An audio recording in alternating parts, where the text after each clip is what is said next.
Bournemouth University graduates are different and distinctive because they have a very broad skill set. They leave Bournemouth University with a sense of achievement, the attributes, the knowledge and the networks to be successful in their future careers.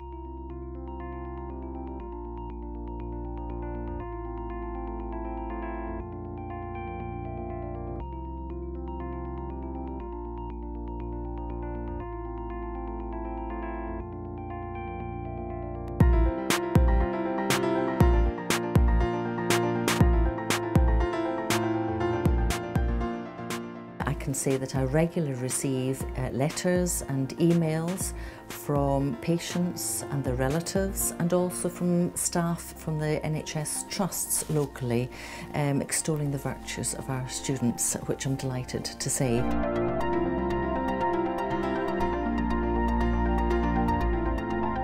I can truly say that I'm inspired by our advanced practitioner work. These are pioneers who are really making a difference to patients and the services that they run.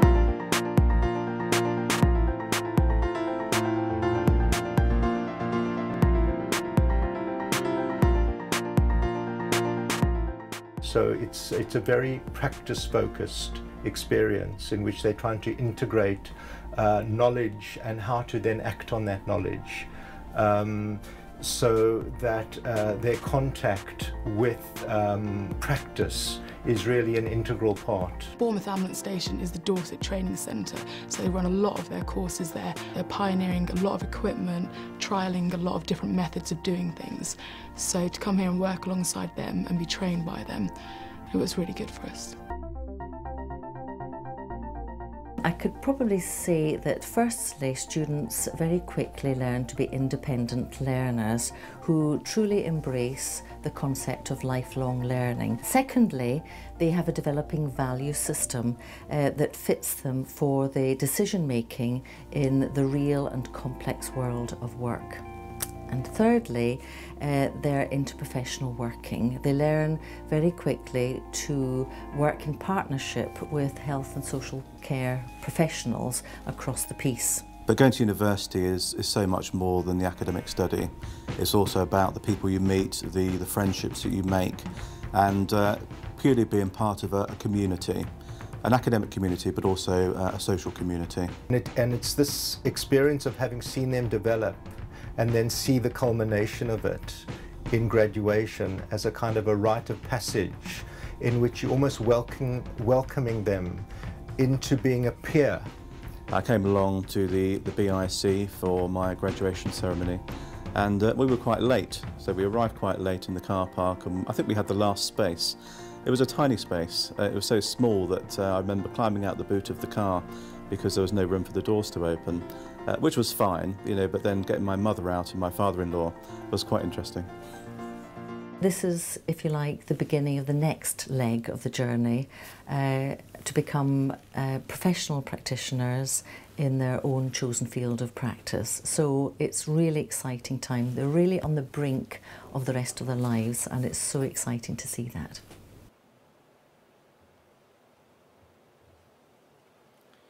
Ladies and gentlemen, please rise for the processions of the Worshipful, the Mayor and Mayoress of Bournemouth, the University Board, Senate and the Pro-Chancellor.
I declare this congregation open. Please be seated.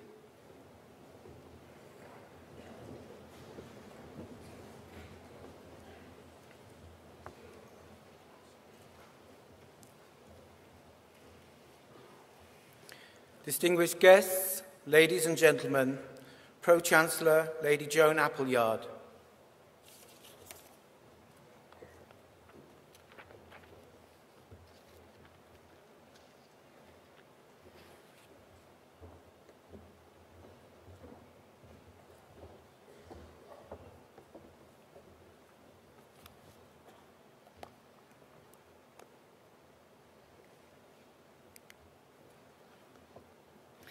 Mr Mayor, Madam Mayoress, Vice-Chancellor, Chairman of the Board, Board members, honorary graduates, graduates and distinguished guests.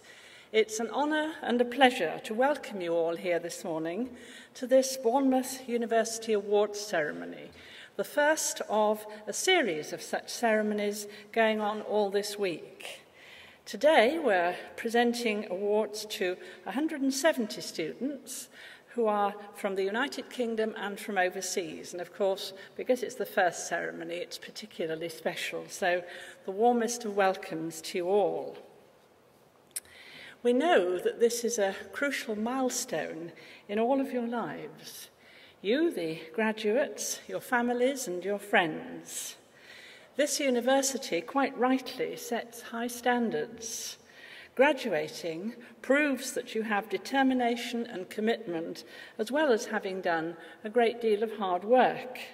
I congratulate you all. I also thank and congratulate your families and friends, since I'm sure that they've played an important part too. We have a grandson currently at university, and we're very well aware of the role of the well-timed check in achieving success. I'm sure that the senior members of this gathering know that too. We're all here today to celebrate our graduates' achievements, and it's a delight to do so. You have every right to be proud of yourselves. We are certainly proud of you. Everyone knows that we're living in a period of significant change. The recent Brown report and the government's comprehensive spending review have signalled groundbreaking changes to higher education, with increased student fees expected to make up for the dramatic reduction in government funding. It has created a lot of public concern, but I'm pleased to say that here, senior staff are already working with all staff and students to ensure that Bournemouth University remains sustainable and successful. I assure you that we will continue to focus above all on the needs of our students. These needs have, of course, in some ways, changed radically since I went to university many years ago. I suspect that many of you here find it hard to imagine the dark ages. No laptops, mobile phones or Facebook. Our university computer was about the size of this room and much less powerful than my present laptop. And our notebooks were made of paper, and Twitter referred to birdsong. Some things are still the same, however, and here at Bournemouth we remain committed to providing an all-round and excellent student experience in subjects geared to the professions, to students from overseas as well as from the UK. As alumni, wherever you come from, I hope that you will all keep in touch with us and continue to be good ambassadors for your university. We rejoice in your success and wish you all every good fortune in the future. Let me close by thanking the band of the Army Air Corps for providing such a splendid accompaniment to our ceremony this morning. Chairman, Vice-Chancellor, distinguished guests, it is with very great pleasure that I formally declare this awards ceremony open.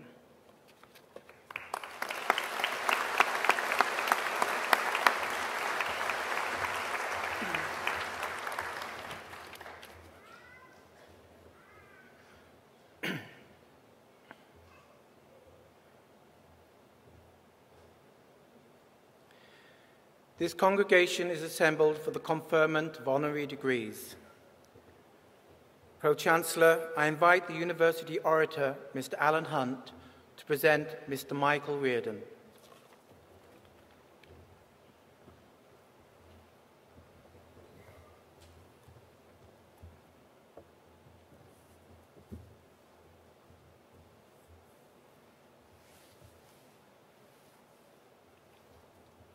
Pro-Chancellor, Michael Reardon has given long and outstanding service to this university as Director of Human Resources.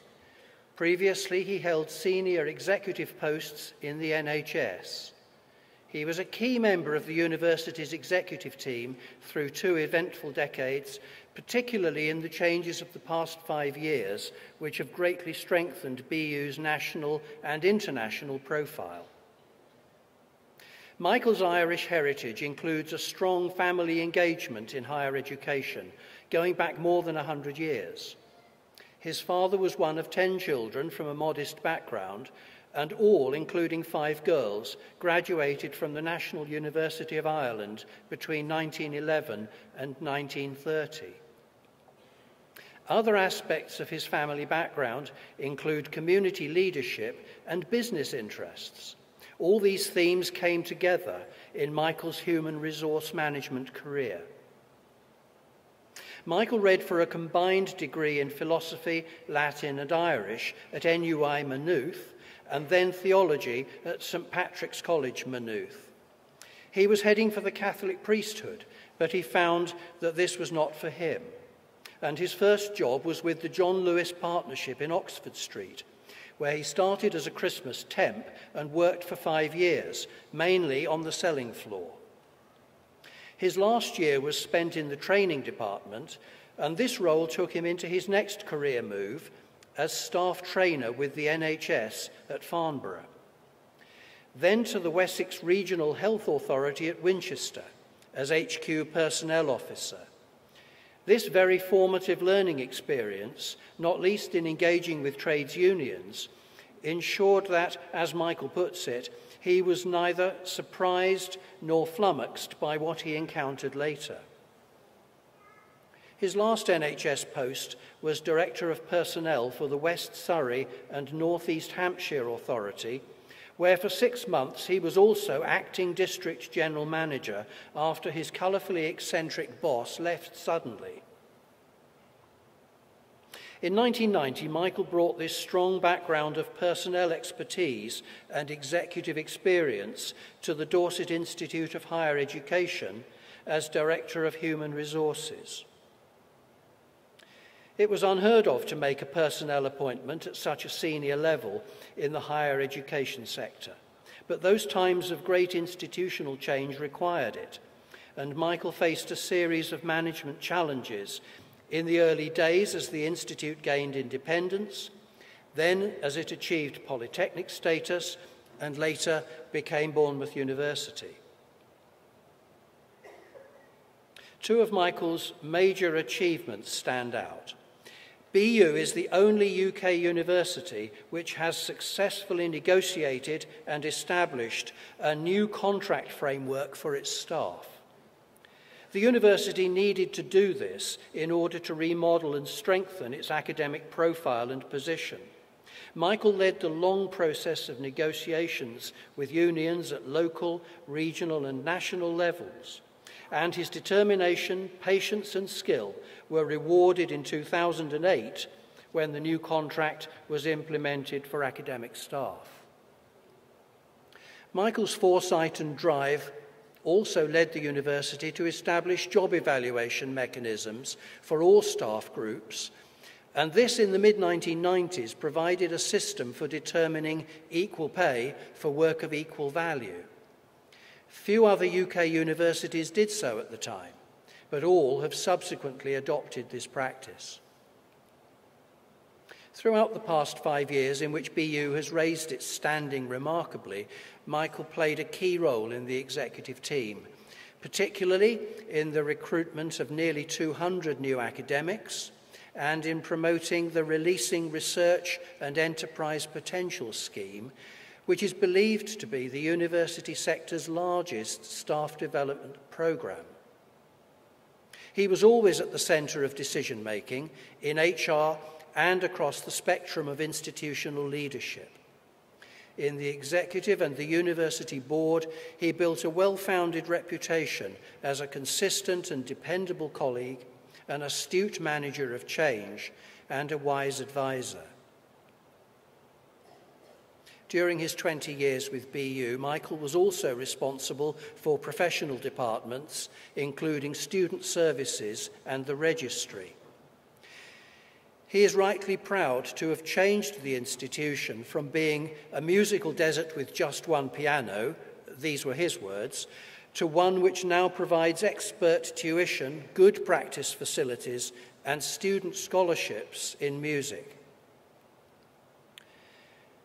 And there was also another and less obvious dimension to his life here. Many colleagues found him a kindly and trusted counsellor, and he always had time for people who needed his help. Michael has been dedicated and committed to the development and success of this university. And throughout 20 years of far-reaching change, he provided a unique continuity of institutional knowledge and insight. He has played an enormous part in making BU a large and proud university which enjoys a strong and growing national and international reputation. Pro-Chancellor, I have the honour to present Michael Reardon, and I ask you to confer upon him the degree of Doctor of Arts honoris causa.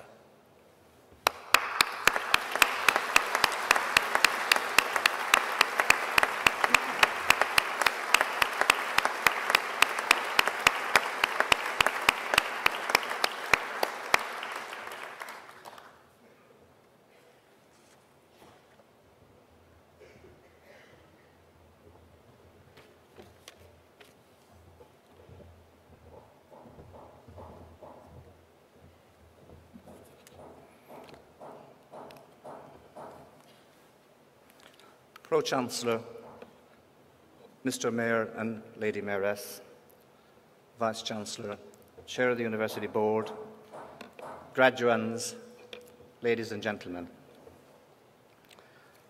Over 20 years, I've actually sat on this platform for about 100 plus of these ceremonies.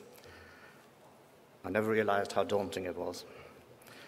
But I did recognize what a great honor it is to receive an honorary degree from this university. Some very famous and very special people have got those over the years. So I am very, very proud. I'm very proud in the way the university has developed over the last 20 years. And so it's a great pleasure to have played a small part in that. Some of my colleagues, I think, are wondering whether today is payback time for the Director of Human Resources. But actually, anything I have achieved was achieved through my colleagues. I've had tremendous support over the years from members of the University Board, and I'm delighted to see present members and past members here today. They give their service freely to the university, which is quite rare these days. I'm also delighted to see two of the three Vice-Chancellors that I've worked for here today, Professor Gillian Slater and Professor Paul Curran. And it's great of them to take the time to come to such an event. I've had many management colleagues and other colleagues who have helped me over the years, and I'm very grateful to them as well. And then, of course, there was the HR team. I think I can say that my successor, who is sitting here just on the stage, has inherited the best HR team in the university sector. He's nodding, so he's well on his way to the first step of getting an honorary degree in about 35 years' time. The last thing I would like to say is, in all the organisations I've worked for, John Lewis, the Health Service and the university, rightly the frontline staff always get great praise. I would like to say something in support of the professional support staff, because I think they do a tremendous job here, and I would like to dedicate this to them.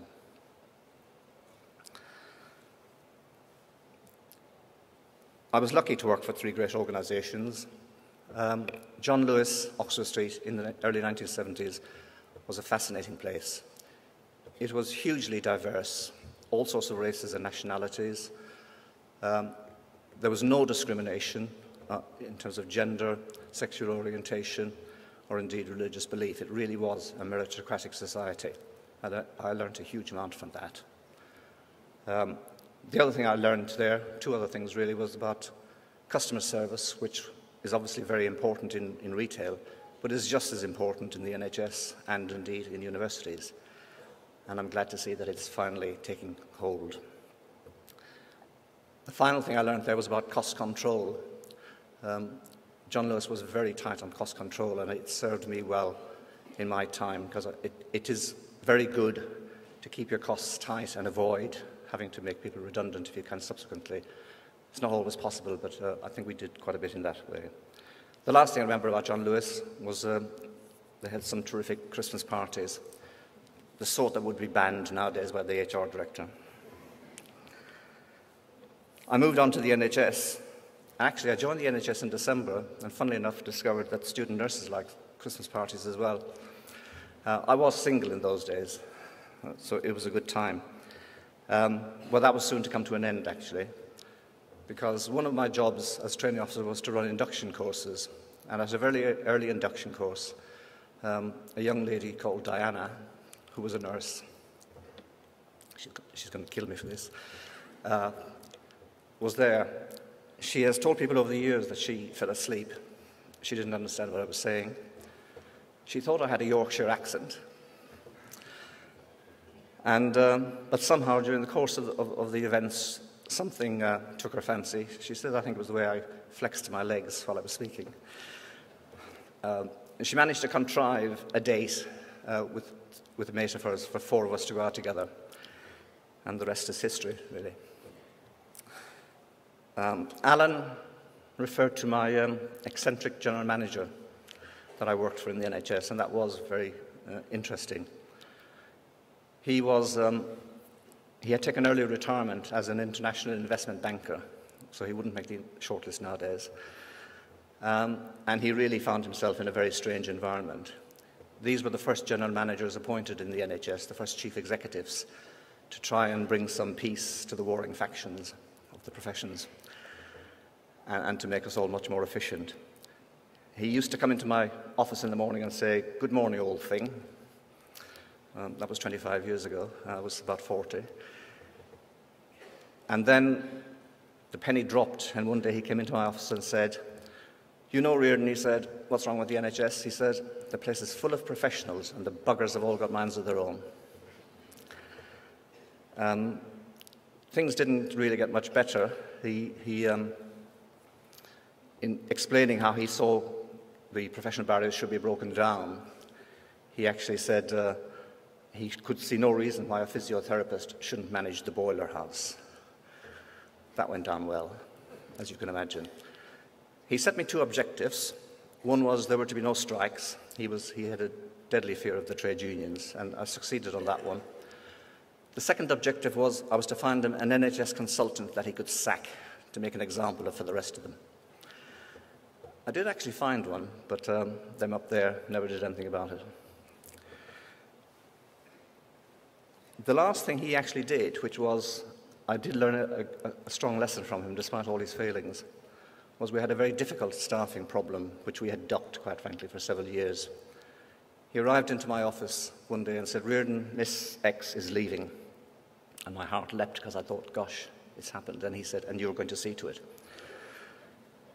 As a good HR director, I asked him the grounds, would this be redundancy, ill health, incompetence, whatever? And he said, "I don't care, just do it." And I did it. And it was all amicable. And that was a lesson I learned well and brought with me to the university, because regrettably over the years, you do occasionally have to take tough decisions about people, especially if they're in management positions. And that lesson was well learned. I think I must be just about approaching the end of my 2 minutes. Actually, Irish minutes are a bit more flexible, so it's okay. This is particularly the last bit addressed to today's graduates.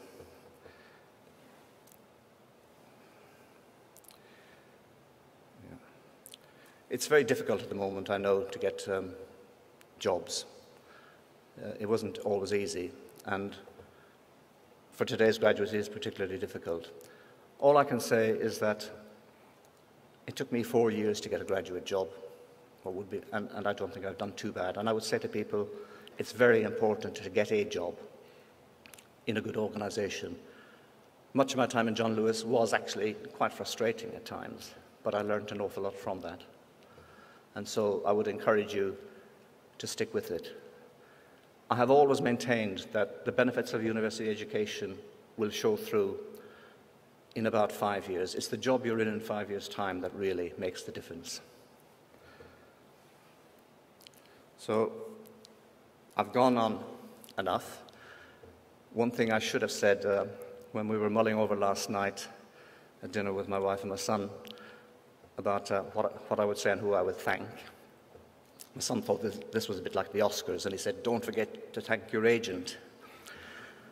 So I am thanking my agent, Diana, and she has put up with an awful lot over the years, and she's absolutely right when she said, it's me they should be giving this award to for putting up with you for so long. On that happy note, I would like to wish you all very well and enjoy what is your ceremony. Thank you very much.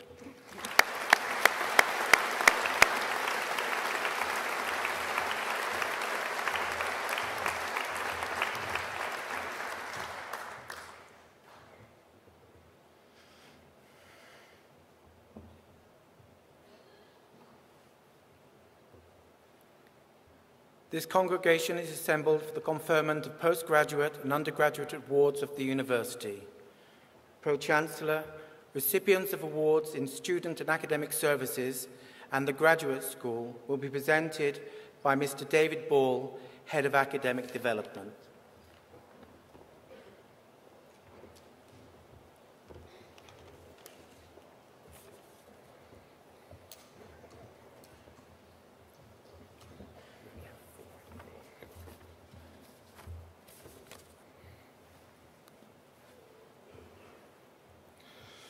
Pro-Chancellor, distinguished guests, ladies and gentlemen, I am pleased to present the recipients of awards in student and academic services and the graduate school.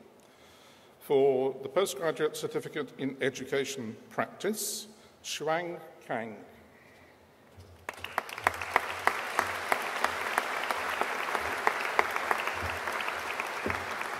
Alexis Hack.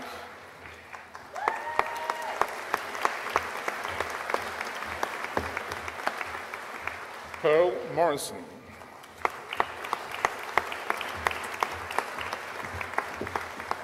For the Foundation Degree in Arts in Education Support, Teaching Assistants, Tessa Marie Whitlock.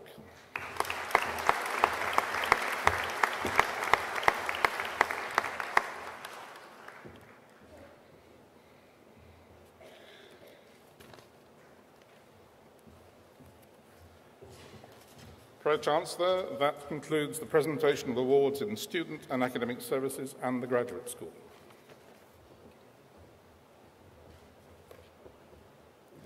Pro-Chancellor, recipients of awards in the School of Health and Social Care will be presented by the Dean of the School, Professor Gail Thomas.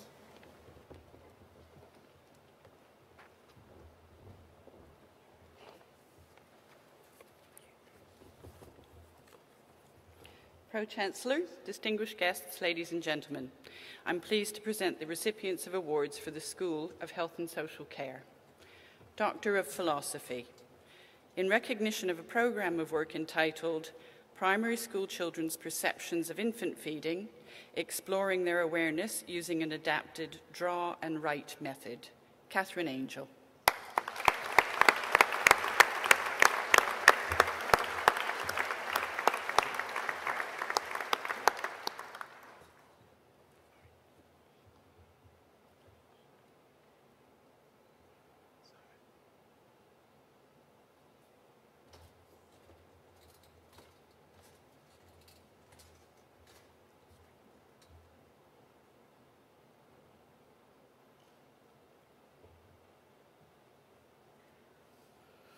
in recognition of a programme of work entitled Identity and Multiple Admissions to Psychiatric Hospital, a biographic narrative study of the experiences of patients, Everton Bolton.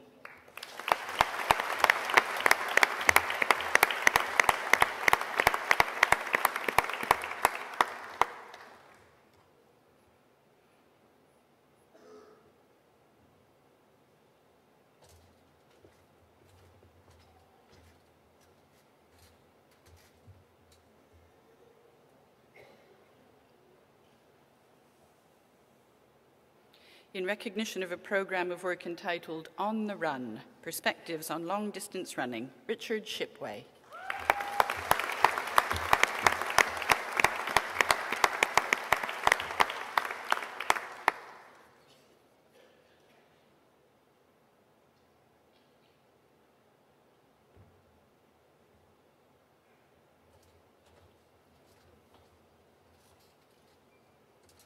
In recognition of a programme of work entitled I Had to Give Up So Much, a narrative study to investigate the impact of chronic fatigue syndrome on the lives of young people, Melinda Louise Williams-Wilson.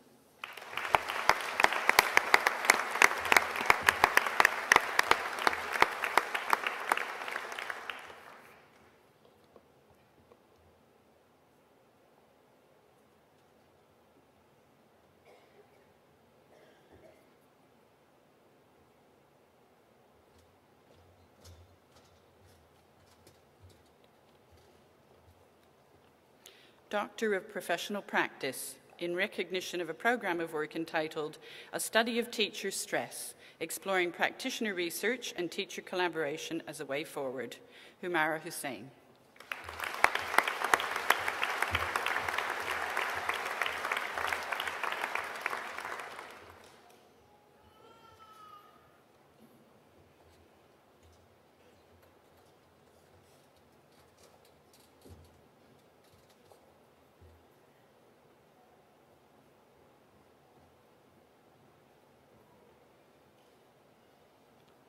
Postgraduate Diploma in Advanced Mental Health Practice, Jacqueline Morris.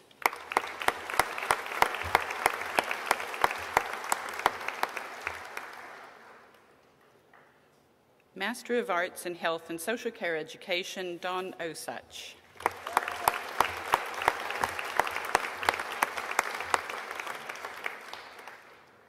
Master of Arts in Health and Social Care Practice Education, Karen Cooper.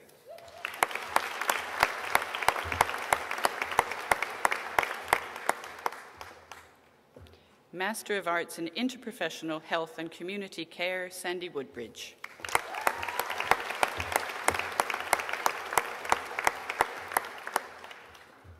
Master of Arts in Practice Development with Distinction, Louise Nicola Oliver.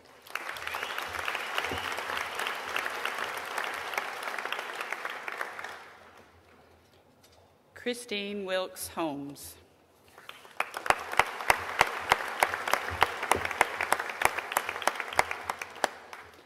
Postgraduate Diploma in Practice Development, Sean Elizabeth Jenkins.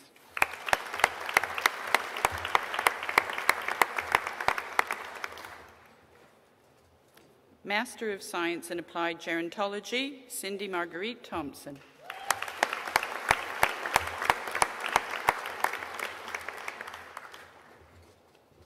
Master of Science in Professional Development, Marianne Robertson.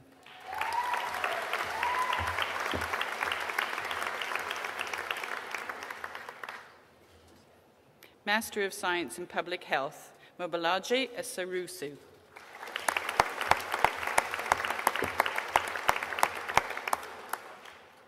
Susan Tracy McCady.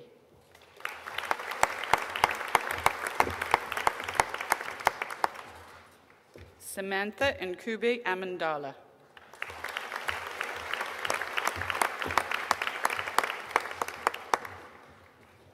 Mayowa Alayumi Agantoyimbo.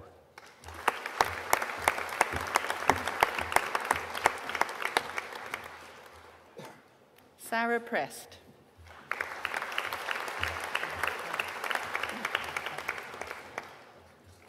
Aluchi Lydia Ume.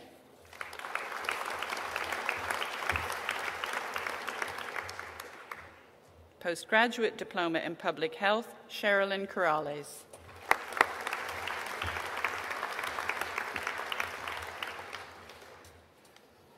Bachelor of Arts in Approved Social Work Practice, Rita Goss.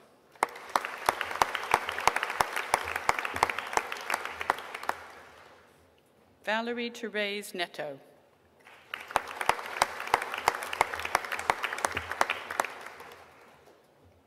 Ruth Marcia Wigran Seymour.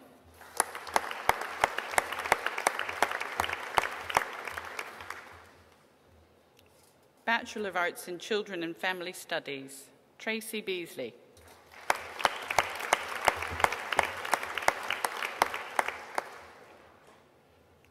Ian Buckley.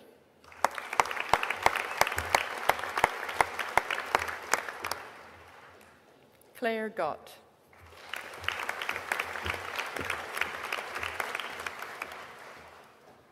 Sarah Natalie Daisy Smith.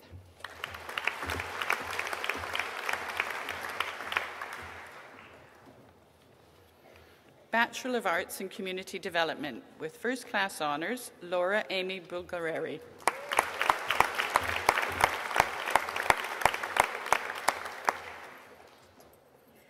Nyasha Yvonne Dar.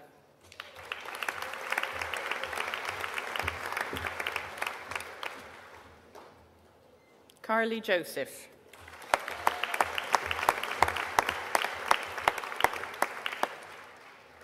Amanda May Kennard.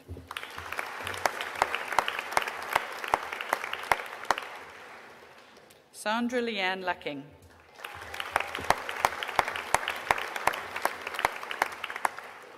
Elaine Jean Reynolds.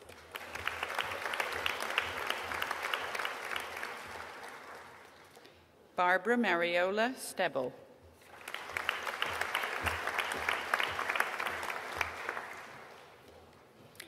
Bachelor of Arts in Early Years Care and Education, Shane Richard Beauchamp.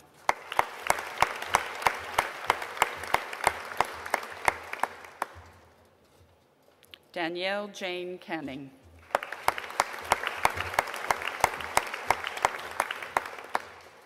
And with First Class Honours, Rebecca Dominy.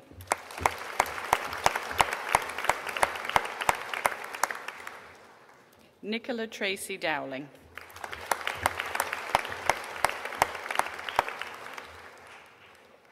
Josette Louise Dyer.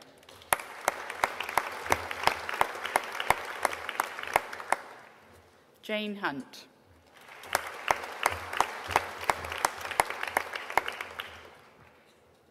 Victoria Jane Hunt.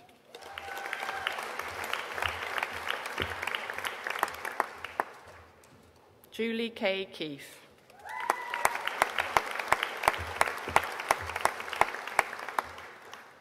Samantha Dion Mercer.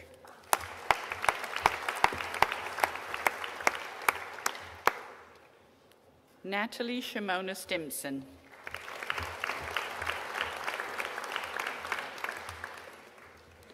Rachel Wilkins.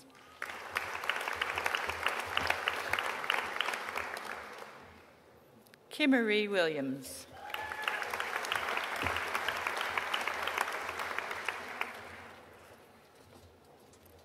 Bachelor of Arts in Social Work, Samantha Alton.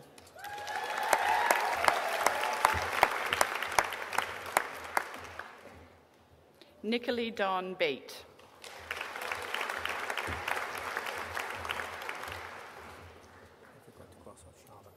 Jonathan O'Brien Begley.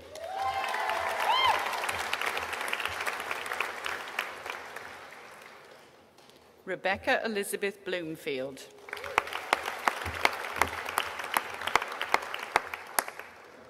Samantha Jane Briggs.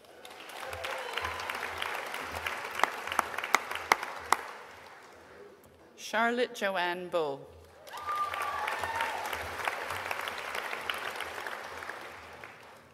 Nicola Jane Carr.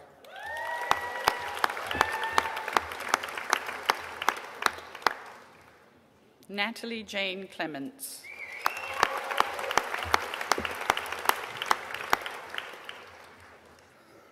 Krista Marisa Egan.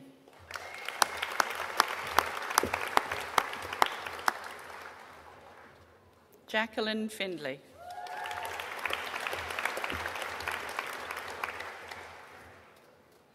Hawa Betua.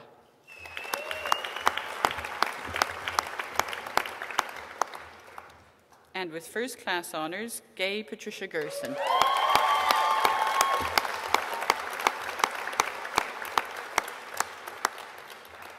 Christina Marie Hale.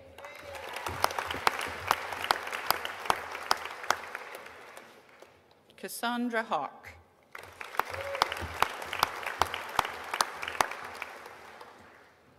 Danielle Hetherington.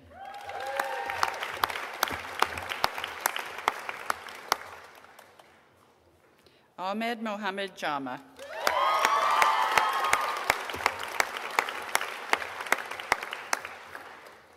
Emma King.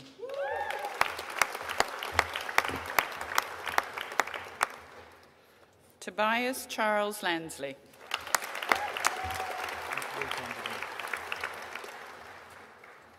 Lauren McCaffrey.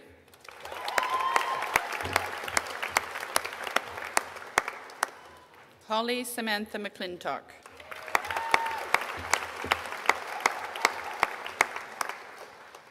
Nicola Ann McCutcheon.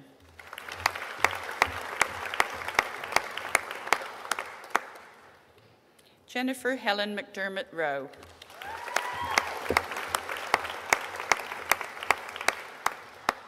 Hannah Mellows.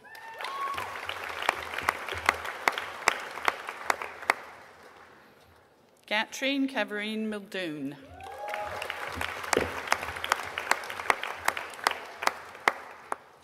Matthew Thomas Pooley.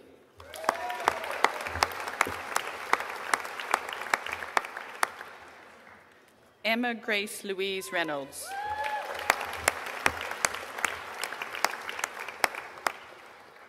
Trudy Donna Robinson.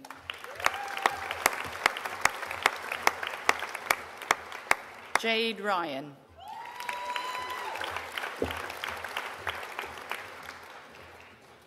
Catherine Andrea Sagerson.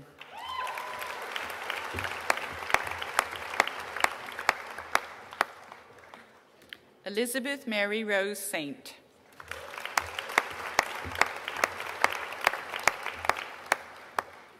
Dominic Yvette Short.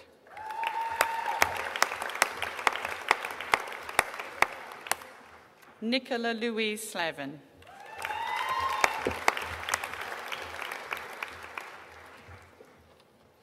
Faye Tapley.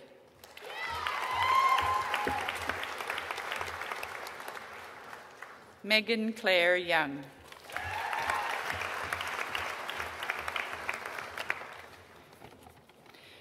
Bachelor of Arts in Vulnerable Adults and Community Care Practice, with first class honours, Sally Ann Lee.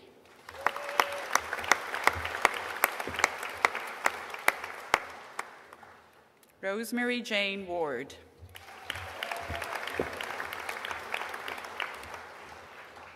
Elizabeth Watkins.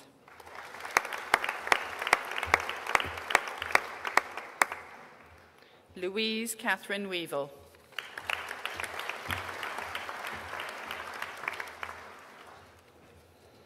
Bachelor of Science in Applied Health Studies, Charlotte Ann Bate.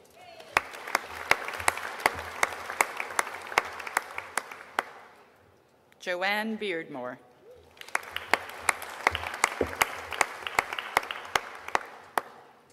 Annie Clark.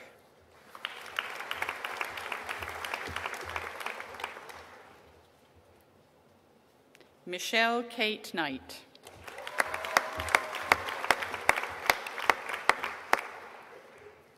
Julia Marie Pettifer.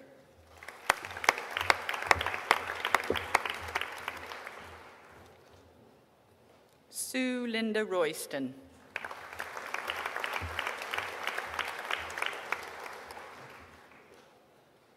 Mary Zanuto.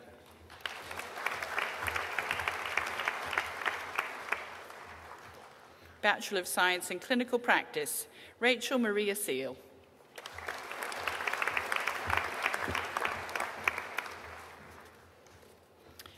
Bachelor of Science in Professional Leadership, Nicola Arathun.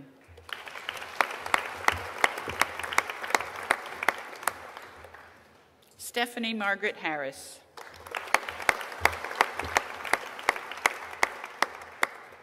Angela Hang Thu Li Fong.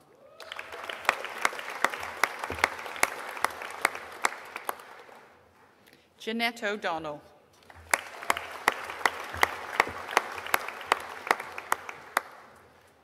Rebecca Pendlebury.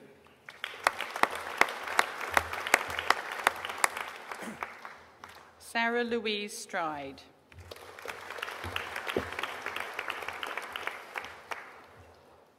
David Philip Wyman.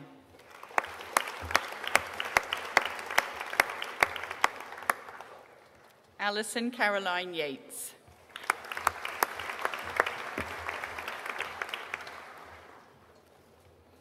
Bachelor of Science in Psychosocial Interventions for Psychosis, Emily Laura Jane Downey.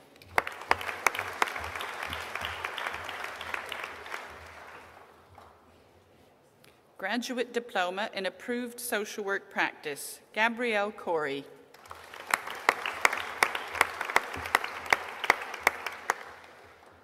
Arville Colin Lewis.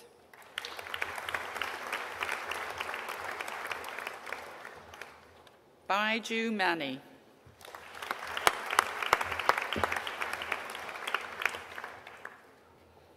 Graduate Diploma in Children and Family Studies, Elizabeth Elaine Riley.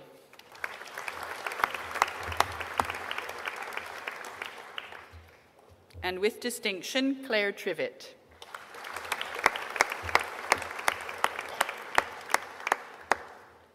And with distinction, Barbara Ann Wright.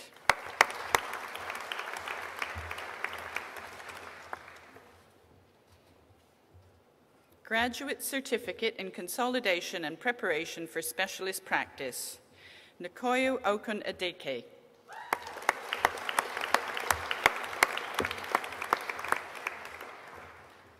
Katrina Holtham.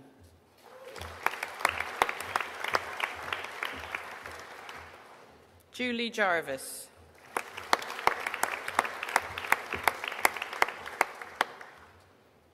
Sam Kelly Mpofu.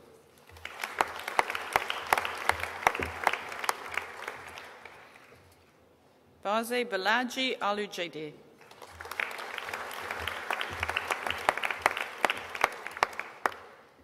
Bertha Francisca Utu.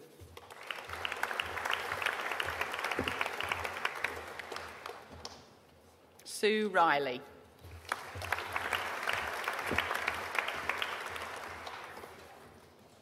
Foundation degree in Arts in Early Years, Debbie Benjafield.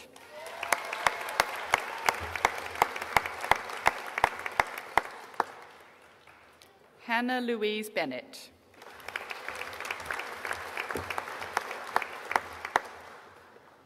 Sarah Amanda Berkowitz.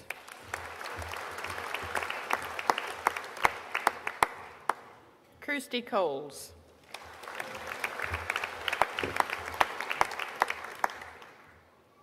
Emma Marie Margaret Fairclough.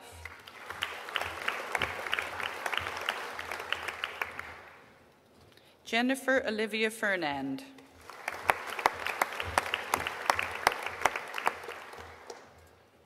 Grace Irene Galton.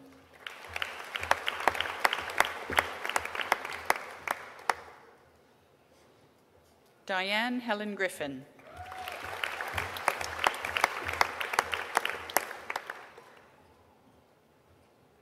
Tracy Rhiannon Harley.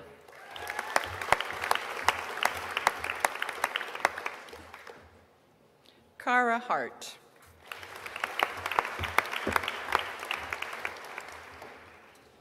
Deborah Louise Hayes.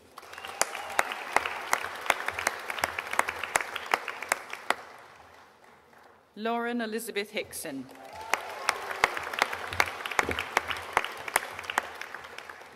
Tina Dawn Hobbs.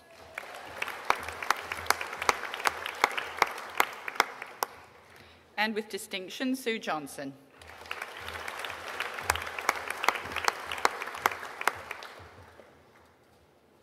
And with distinction, Helen Susan Jones.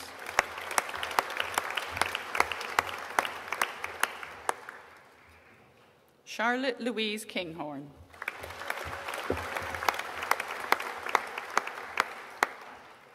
Paul Christopher Knight.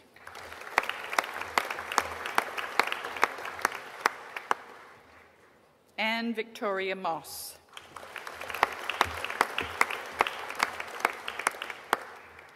Dawn Palmer.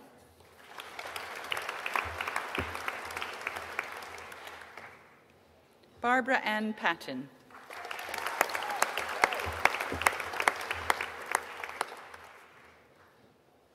Sharon Jane Pugh.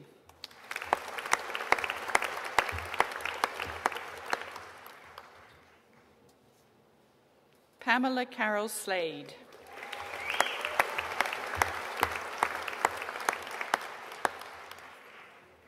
Lauren Stewart.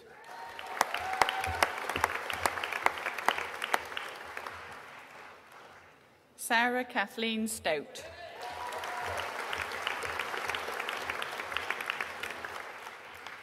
Susan Ann Wilson.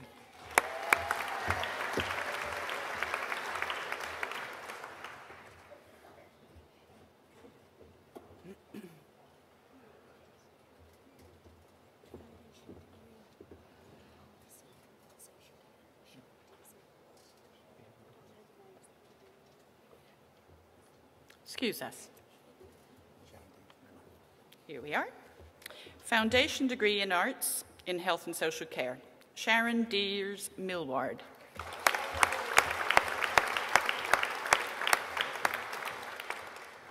Tracy Amanda Goodman.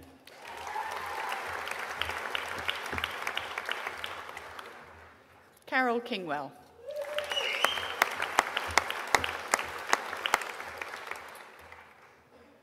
Leanne Michaels.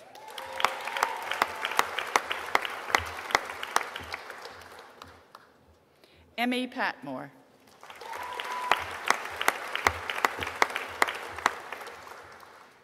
Kelly Jane Price. Aurelia Vasilevsky.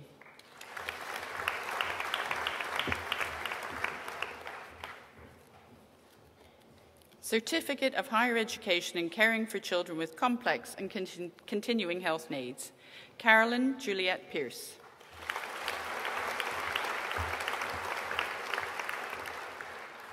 Margaret Elizabeth Wood.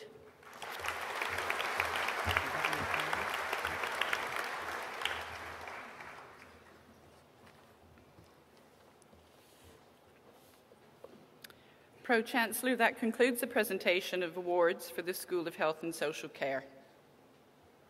I now have pleasure in presenting the recipients of prizes for the school. The first prize will be presented by the Vice-Chancellor. The Roger White Prize for Development, Achievement and Contribution to Social Work Practice.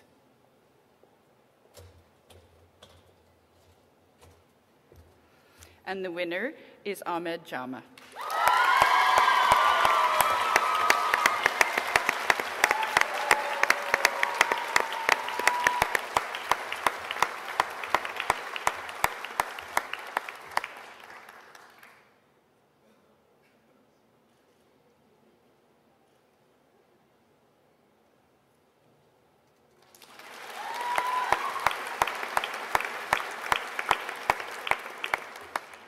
Vice-Chancellor, thank you.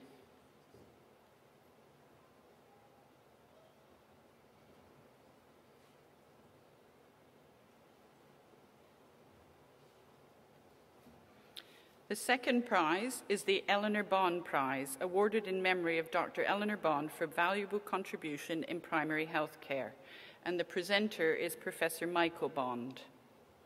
The 2010 winner is Louise Oliver.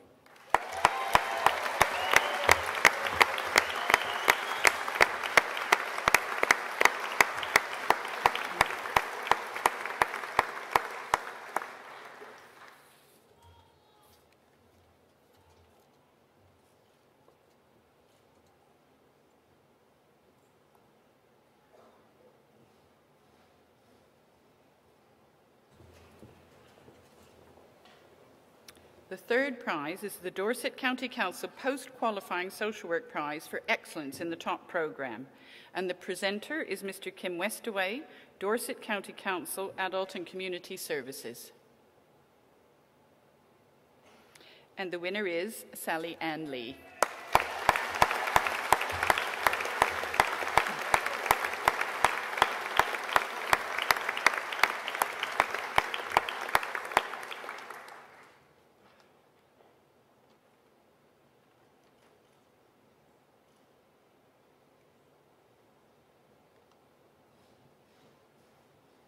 Pro-Chancellor, that concludes the presentation of prizes for the School of Health and Social Care.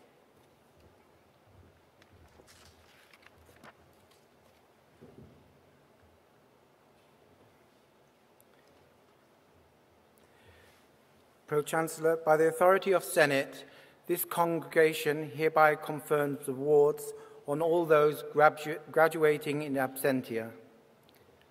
Distinguished guests, ladies and gentlemen, please join us in giving all recipients of awards and prizes a final round of applause.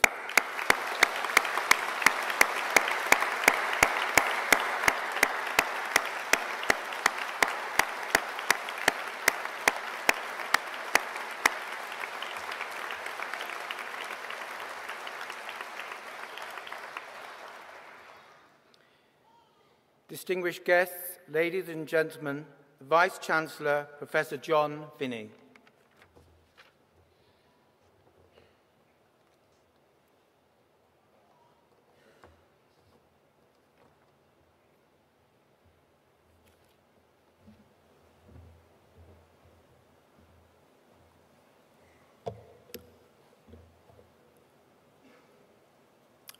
Our Pro-Chancellor, Lady Appleyard, the Mayor and Mayoress of Bournemouth, Councillor Barry Goldbart and Mrs Vivian Goldbart, Chair and members of the University Board, our distinguished guests, graduates, colleagues. As Vice-Chancellor, I would like to welcome you all to this award ceremony. Today is a high point in the university calendar, and it's a very great honour for me to congratulate you, graduates from our academic services, our graduate school and the School of Health and Social Care, as you leave to make your way into the world. Today is a very special day of celebration that marks both an end and a beginning. It is the end of the hard work and energy that you've put into your studies here at Bournemouth University, but it's also a new beginning for you all. Some of you will leave higher education and set out on an exciting career path, while others may be heading on to postgraduate study. Whatever your next step is going to be, it is clear that today marks an important point in your academic and professional journey, the end of one stage, the start of the next. It's a hugely exciting time to be entering the rapidly changing world of health and social care. The staff in the school are proud of the reputation that they have for helping our graduates to develop academic and professional skills they need to make a real difference in today's workplace. But don't just take our word for it, though. Our graduate employment rates are a powerful endorsement of the quality and relevance of the courses that you have just completed. I'm delighted to say that Bournemouth University has one of the highest graduate-level employment rates of all new universities in the UK. The School of Health and Social Care is always looking for ways in which the learning experience can be improved for our students. And the recent past has seen us make some big strides forwards. There has been significant development of the clinical skills learning facilities for our healthcare students. We now have dedicated space for midwifery and operating department practice students, as well as even better facilities for nursing, physiotherapy and occupational therapy students. We want to produce graduates with skills and abilities that practice requires. That is why we work closely with partners in health, social care and private service provision to improve the quality of our education experience. So I'm delighted to say that our collaborative work has led to the designation of Dorset Healthcare NHS Trust as a university trust. This is a major achievement. This is a result of a lot of hard work, and after demonstrating the strong relationship between Dorset Healthcare Foundation Trust and the School of Health and Social Care to an expert panel, we have now been endorsed by the Department of Business, Innovation and Skills and the Department of Health. We're now looking forward to launching and celebrating the new title of of Dorset Healthcare University NHS Foundation Trust. In addition, 2 other local NHS trusts, the Royal Bournemouth and Christchurch Hospitals and Paul Hospital, wish to become university trusts linked with Bournemouth University. This is a major accolade. Working with the Dorset Healthcare University Foundation Trust, we have created a Department of Mental Health based in the trust at St Anne's on Canford Cliffs. This exciting collaboration, led by Professor Sue Clark, will prepare and develop health and social care practitioners for the South West and South Central regions. Practitioners and academics can come together and undertake projects that will lead to real service improvement. We also take pride in the impact of our students on the local community. And one such example is that a group of 6 midwifery, nursing and physiotherapy final year degree students undertaken the interprofessional team working and communication unit. They have had their product adopted by the Royal National Lifeboat Institute and our Students' Union. The product, an excellent leaflet and posters of the dangers of tombstoning. This is evidently jumping from a high place into water of unknown depth or with unknown dangers, and it's likely to be disseminated nationally by the RNLI. We're very proud of these achievements and of our standing in the higher education sector. The reputation of our courses has never been higher. We build what we do around the most important people at any university, the students, and that approach helps them to become academic high achievers and very employable graduates. We also support our fantastic staff to achieve their ambitions, both academic and professional, and we're very proud of their achievements in research, enterprise and professional practice. You, our graduating students, have been part of an academic community, and the very good news is that you will always be. As alumni, you are now lifelong members of the Bournemouth University Alumni Association, which carries with it many benefits, including updates from the university, discounts on further study here and many others.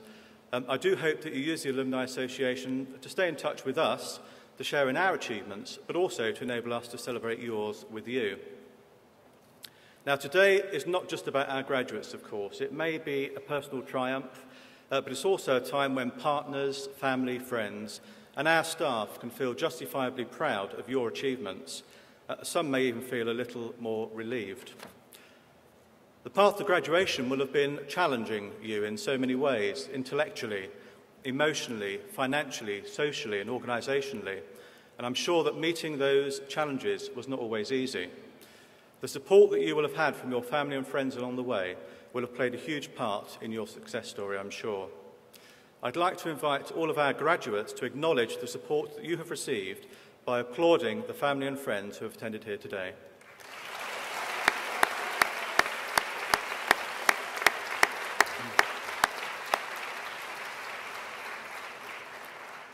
I'd also like to take this opportunity to recognise the enthusiasm, skill and dedication of our staff who have helped you on your way through their passion and commitment to excellence.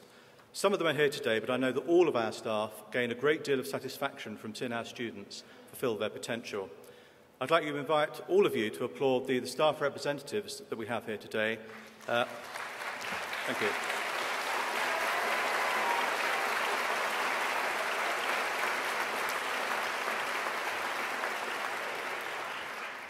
And finally, I would like to end by congratulating the most important people here today, you, the graduates, collecting your awards. I hope that you feel as proud of your achievements as I do. For many of you, it will have been a long journey and not always an easy one, but your dedication and hard work have been rewarded today as you follow in the footsteps of over 65,000 other Bournemouth University graduates. I hope you've achieved a lot in your studies, and I hope you've enjoyed this ceremony, and I would like to draw it to a close by thanking all of those who have been involved in its preparation, our Pro-Chancellor, Lady Jane Applard, members of the University Board, Mr Alan Frost, our Chairman, for their support and commitment to our university. It's been a very great pleasure and an honour to see such a fine intake of students grow and develop during their time with us, and I wish all of you every success in the future and hope you now enjoy the reception laid on for you in the Purbeck Hall. Thank you.